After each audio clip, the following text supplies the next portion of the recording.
There's one universal language, and that's the language of music. And no matter where you come from, where you live, or what language you speak, the language of music has at one time or another gotten to you and touched your heart and soul. The show, Inside the Song, we're going to go inside the song, meet the writers, learn what the songs came from, what inspired the songs, see how the writers live, and visit with the writers to hear their stories. So come along with me as we go inside the song. Our special guest is singer-songwriter Colleen Lloy. All right, so tell me about the songs that we're going to hear today. Well, the first one is going to be called Someone Like Me. And basically I wrote that with Brianna de Alba. And it's a song actually probably more about my life because she was probably too young to even have experienced but she's such a gifted writer because she transported herself into my life. But it's just about regrets on the other person, not on me. Realizing that I am someone special, and even though I didn't feel like it for a long time, and that person in my life is not going to find anyone else like me. So it's a very empowering song. And I do have another song that is not military related, which is $1 Million View. Mm-hmm. And that song, it's kind of funny. It's a guy I dated that... oh, I thought it was about your ex. Oh, no. That man doesn't get every glory song. And there's 2 exes, by the way. Oh, okay. This was the guy that I was dating that literally everything in the song came out of his mouth, just about. He was like, I'm just trying to... And I'm no names, because I know no one will ever want to date me ever again. It's true, they end up in a song. But he was like, I'm looking in the mirror, I'm just trying to figure out the man I am. And I'm like, blah, blah, blah. Victim, no. And he's staring at his $1 million view because I had a $1 million view in a certain town that you could get a $1 million view. Uh-huh. And was this in California? No, it was here. Oh, okay. And at the ex's house, that he still owned, and he was trying to fix. And I was like, oh my Lord, I've got to write this song because I'm just so tired of victim mentality. I'm a totally different person right now than I ever was when I was married, and I'm so grateful. I mean, I think I was amazing before, but now I'm even better. but Brianna also wrote that with me, and we just kind of just took it home. It was like, okay, here's the $1 million view. It's, the poor pitiful me, like, just tell us about the veteran song. Well, the veteran song, the fact of the matter is my son was in Afghanistan, and he called me on the phone, and a soldier had just passed, and he had to give a note to the wife. And so he had said, Mom, there's a note burning a hole in my pocket. And so I, of course, had to write that line down and called my co-writer, Sherry Love, and said, we got to write this song. So we wrote Lay My Brother Down, and it's obviously a tribute to the fallen soldiers, and I've had an opportunity to fly back to Italy for the USO Vicenza to welcome the families of those who were lost, 14 of them, I believe, in that deployment. And then just recently came back from Ohio for the Let Us Never Forget celebration of the fallen soldiers and Keith Maupin's son, Matthew Maupin, who died in Iraq in 2004. So it's just, as Matt would say, it's my song, Mom, but it's for everyone. But he knows that I wrote it because he inspired me to write it, and of course we were bawling when we wrote it. We were bawling our eyes out. Wish you could meet Sherry right now because she's cool. And anyway, it's just a tribute to the soldiers. I did not know that was a true story song. I didn't know that, and I know that most songs come from true stories, but I did not know that.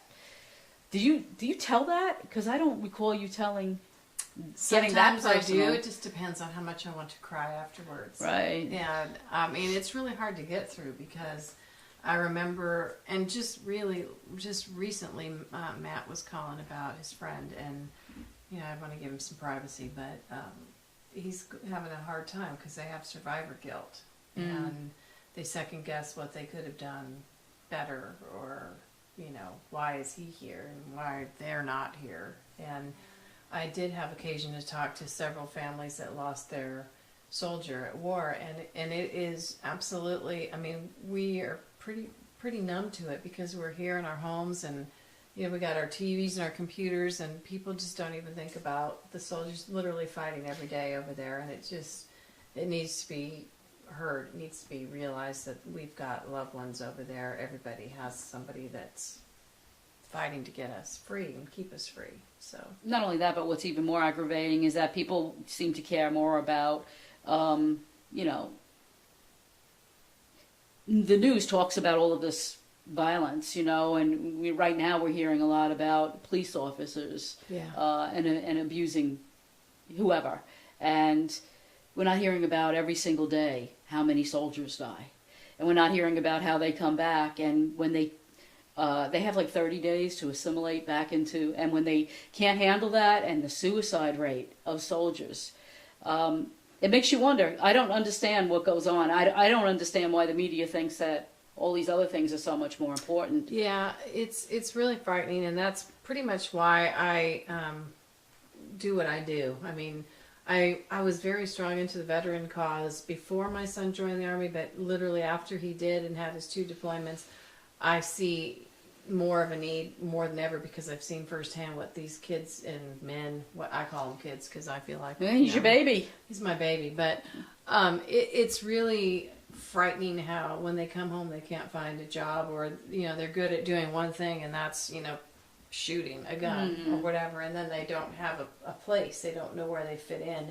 And so I go out of my way to go do Operation Stand Down, Operation Homefront, anything, suicide prevention, anything related to helping the veterans, because it's deplorable to me that they go without anything. They should not go without one thing. I would rather go without. They can't even get medical attention. Right. I would go without if they would let me, so that some veteran could get what I'm getting.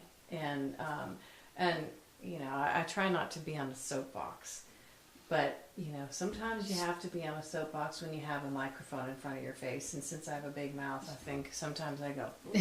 And somebody has to stand up for them. And I do. And from the bottom of my heart, I quit my job in 2013 to welcome the soldiers back when I couldn't take a leave of absence from my law firm. And I put my mouth on the money where the mouth is kind of thing. I was like, oh, okay, I gotta go. It's there's things that are important, and then there are things that are ancillary. Do I have a Wi-Fi? I was complaining this morning I didn't have a Wi-Fi connection, so I'm guilty. It's like, what's wrong with the internet? I can't get on the internet. But here, I know right now there's a soldier in Afghanistan in a foxhole, whatever they call them. I don't know what they call them. Hiding from our live fire. So that kind of ticks me off. Anyway. Hot and wild with the soft side. Music City Cinnamon Whiskey supports local music and musicians and helps you go inside the song. Available only in Middle Tennessee. Shit. And there is the famous Styx guitar over there, huh? You recognize that? Yeah. Of course And this is the guitar that the guy made for me who heard me at the Doubletree. And made it free.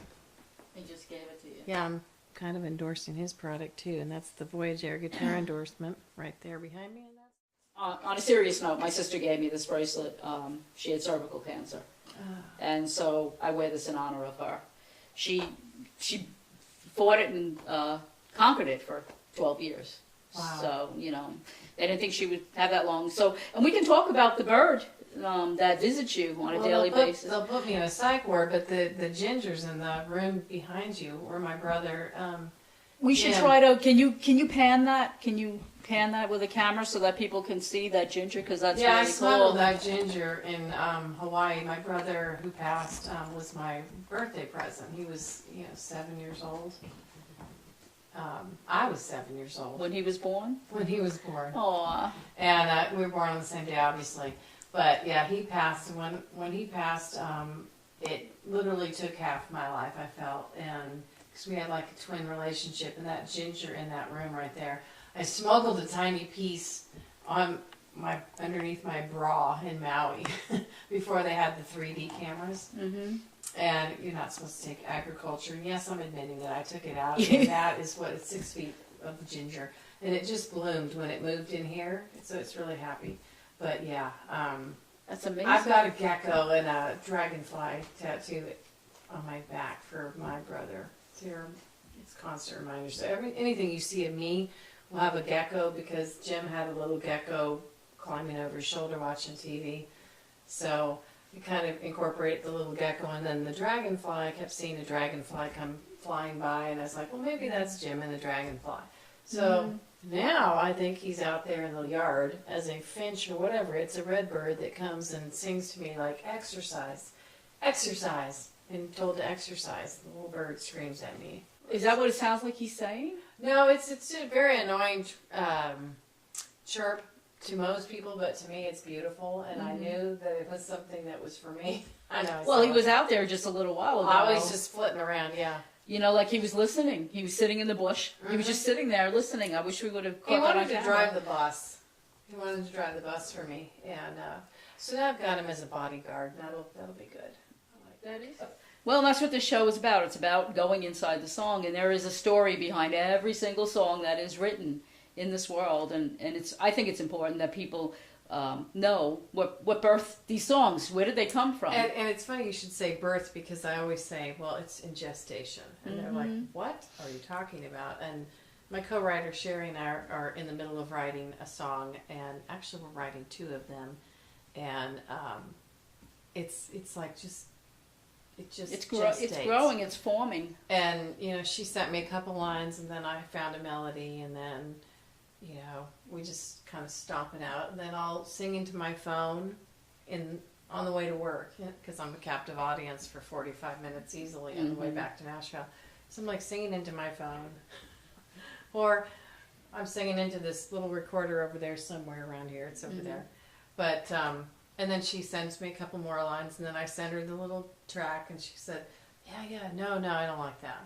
Or yeah. So people write, you write, everybody mode of whatever. And yeah, we could use toilet paper, napkins, I don't care. I've got 700 notebooks in my house that I'm sure probably should be burned, but they've got little song ideas. They've got song bits. They've got bits. Yeah, they've got song bite bits. Yeah. That I find like, bits of songs. Why didn't I finish that? You know, I've got one right now that I'm writing for my uncle, he was in a coma. He's passed, but I couldn't finish the song at the time. And I can't without, you know, blurting out the title, so someone else writes it, and I'll just say that it's forthcoming. Well, not only that, but when things are so close at the time that they're happening, sometimes it's impossible to write a song about it. And, yeah. You know, I have to remove myself from a lot of things, just like when singing that other song, you know, the song that really has a lot of emotion. And pretty much I'm a singer that just sings from my heart. So if I don't make you feel what I felt when I wrote it, then I haven't done my job.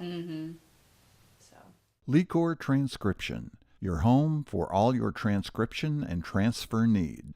We can transfer reel-to-reel tape in stereo or 8-track, DAT digital audio tapes, analog cassettes both stereo and 4-track, mini disc digital audio, digital compact cassettes, 33 1/3 RPM albums, and 45 RPM records. In addition, we can do voiceover work, video transfers, microcassettes, and just about anything else you might need.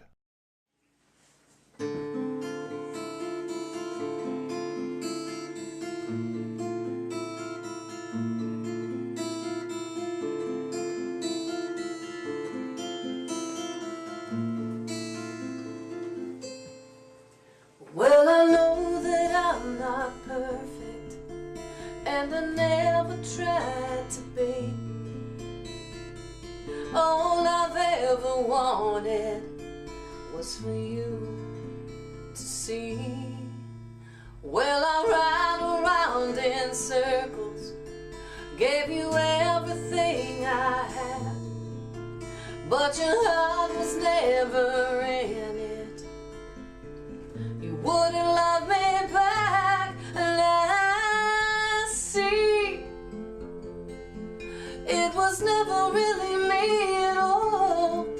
But when you finally realize it, I'll be gone. You can look, but babe, you'll never find someone to hold you close at night. You see, you won't find someone like me.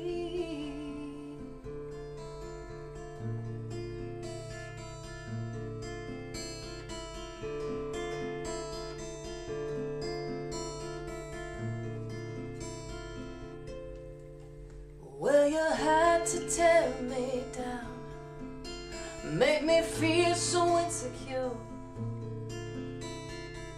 Let me tell you, baby, you weren't worth the hurt. And I see it was never really me at all. But when you finally realize it, I'll be gone. You can look, but babe, you'll never find someone to hold you close at night. You see, you won't find someone like me.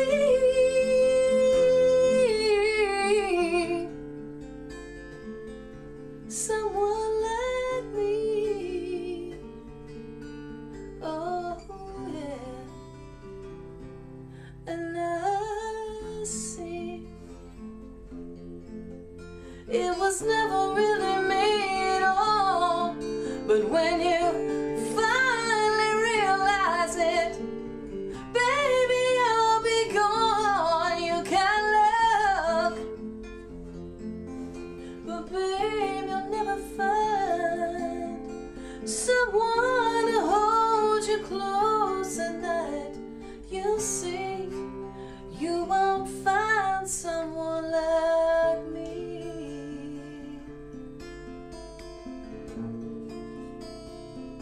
Someone like me.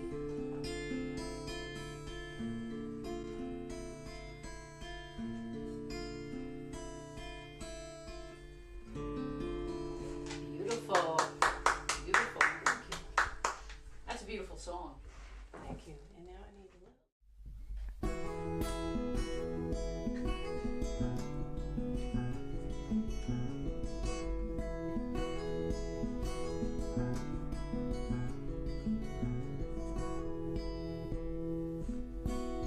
Staring off your back porch, watching you laugh pass you by.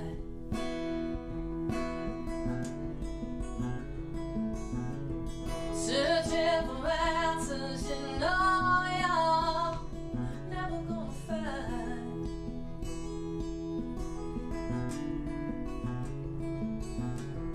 I know you lived here once, but you left this place before.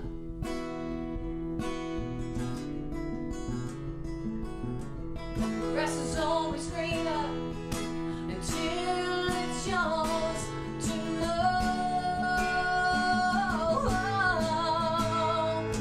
So you're searching for the answers, and you look inside your soul. You stare into the mirror of a man you used to love. You had everything you wanted, but once you let it go, you keep fighting for the things you lost. You know you can't come home. Be searching for the truth and your $1,000,000 view.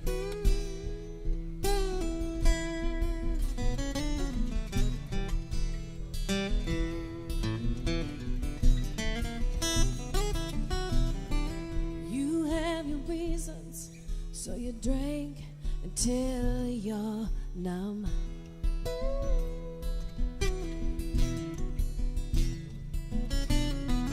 You did this to yourself, and there's nowhere to run.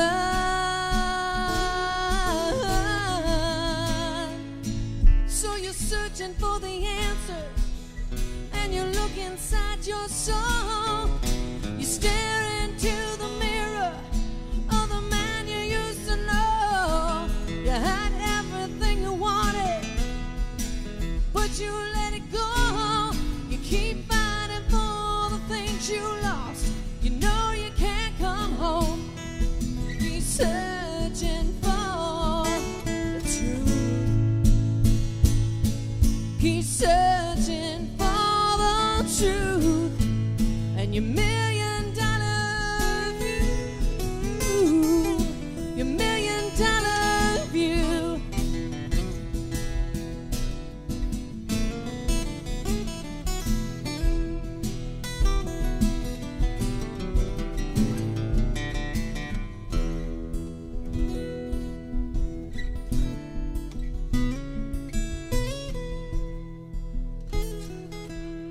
You're searching for the answers. You look inside your soul. You stare into the mirror of the man you used to know. You had everything you wanted, but you let it go. You keep fighting for the things you lost. You know you can't come home. He's searching for the truth.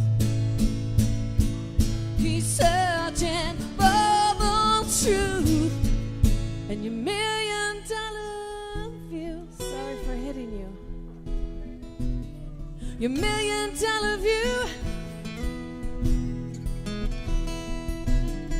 Your $1,000,000 view.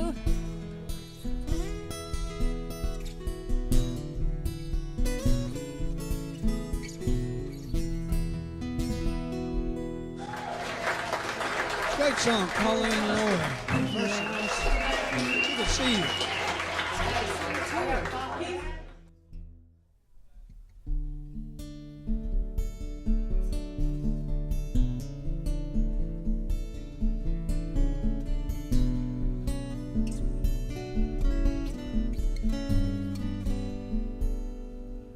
I recall the blast.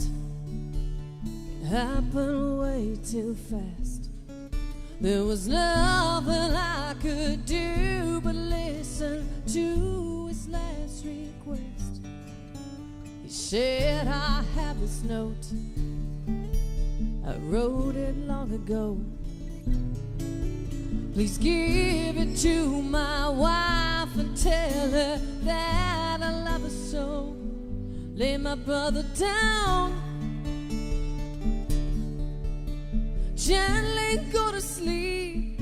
I see my teardrop hit the ground, and one promise I must keep. Lay my brother down.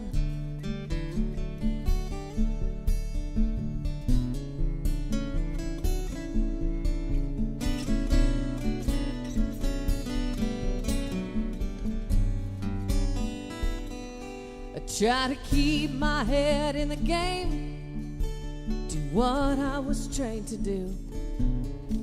But there's nothing's burning in my pocket, reminds me of you. Lay my brother down, gently go to sleep. I see my teardrop hit the ground, and one promise I must keep. Lay my brother down. No, I don't want to do it.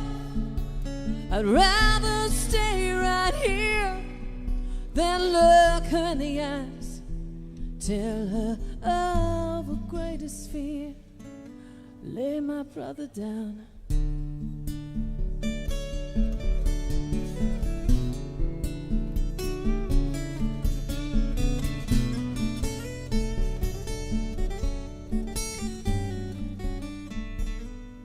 I'm standing at a door, I'm frozen with fear. Your note is in my pocket. My God, I wish you were here. Lay my brother down. It's time for you to sleep. I'm trusting him to you, Lord. One more soul for you to keep. Lay my brother down. It's time for you to sleep. I'm trusting him to you, Lord. One more soul for you to keep. Lay my brother down.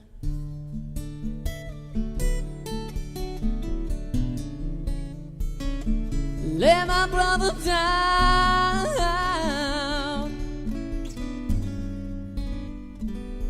Lay my brother down.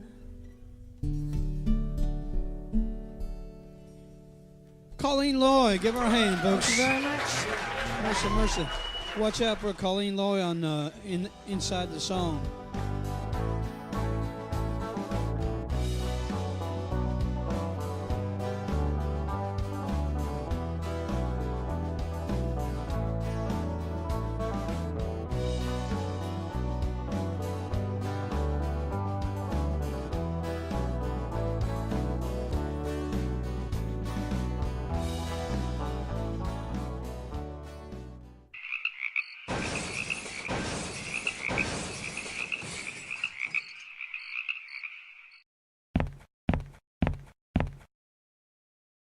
Track Studio.